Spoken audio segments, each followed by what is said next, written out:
Em 1968, um ano antes de o homem pisar na Lua, Stanley Kubrick lançou um filme que começa antes da linguagem e termina além dela. 2 horas e meia de duração.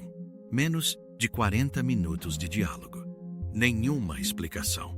Na estreia, dezenas de pessoas abandonaram a sala. Críticos chamaram o filme de tédio monumental. E ainda assim, meio século depois, 2001, Uma Odisseia no Espaço é tratado não como um filme, mas como um monumento. Kubrick se recusava a explicar o que a obra significava. Ele dizia que, se fosse possível resumir a mensagem em palavras, o filme teria fracassado. 2001 foi desenhado para contornar a razão e atingir direto o inconsciente. Uma experiência que se assiste como quem escuta uma sinfonia. Este ensaio é uma tentativa de ler o que Kubrick escreveu nas entrelinhas. Um poema sobre evolução, tecnologia, transcendência e sobre o que significa, afinal, existir. I tried to avoid doing this ever since the picture came out because when you just say the ideas, they sound foolish, whereas if they're dramatized, one feels it. But I'll try. O filme abre com a aurora do homem. Um bando de hominídeos famintos, à beira da extinção, dorme amontoado no escuro. E então, numa manhã silenciosa, o monólito aparece. Perfeito, negro, geométrico, impossível na natureza. Pouco depois, um dos primatas olha para uma pilha de ossos e entende algo novo. O osso vira ferramenta. A ferramenta vira arma. A primeira tecnologia da história nasce, no mesmo gesto, como instrumento de assassinato. E então Kubrick executa o corte mais famoso da história do cinema. O osso arremessado ao céu se transforma numa nave orbital. 4 milhões de anos de evolução eliminados num único frame. A mensagem é brutal e elegante. Toda a nossa civilização, dos impérios aos satélites, é a continuação daquele osso. A violência e a inteligência cresceram juntas. E a segunda nunca se libertou completamente da primeira.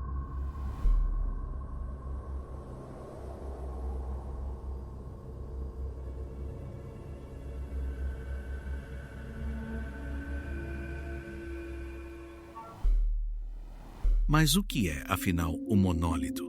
No romance de Arthur C. Clarke, escrito em paralelo ao filme, ele é um artefato de uma inteligência alienígena antiga, plantado para acelerar a evolução. Kubrick, porém, removeu do filme qualquer explicação. O que sobra na tela é pura geometria.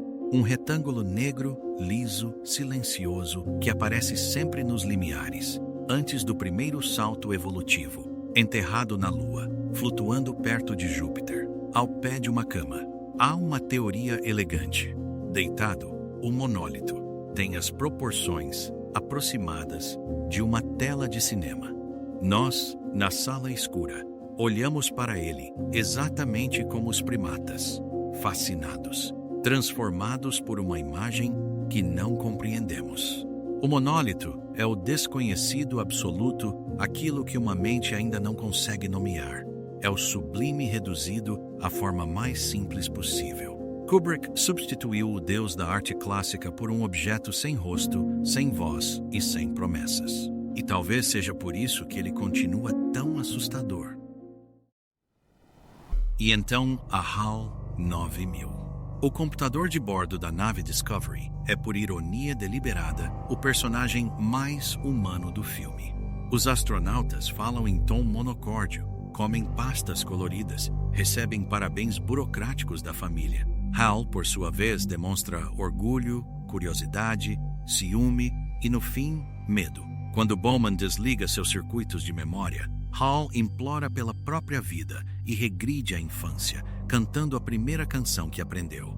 É a cena mais emocionante do filme e o único momento em que alguém morre implorando. A inversão é o recado.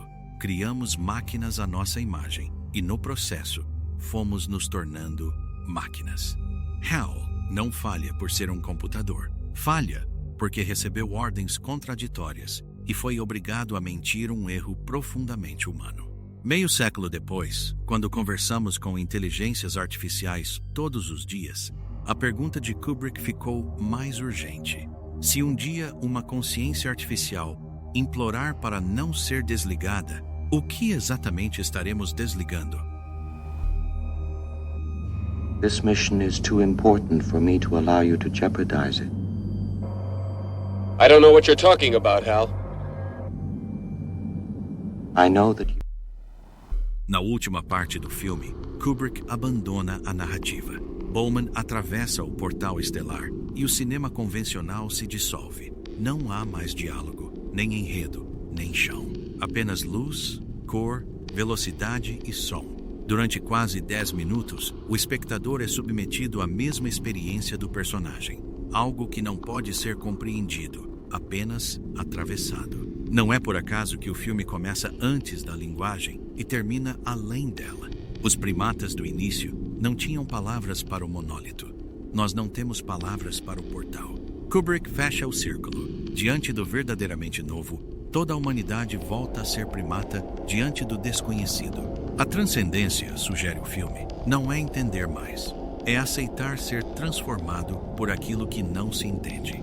O público de 1968 saía do cinema irritado ou em êxtase, quase nunca indiferente. Era exatamente esse o projeto.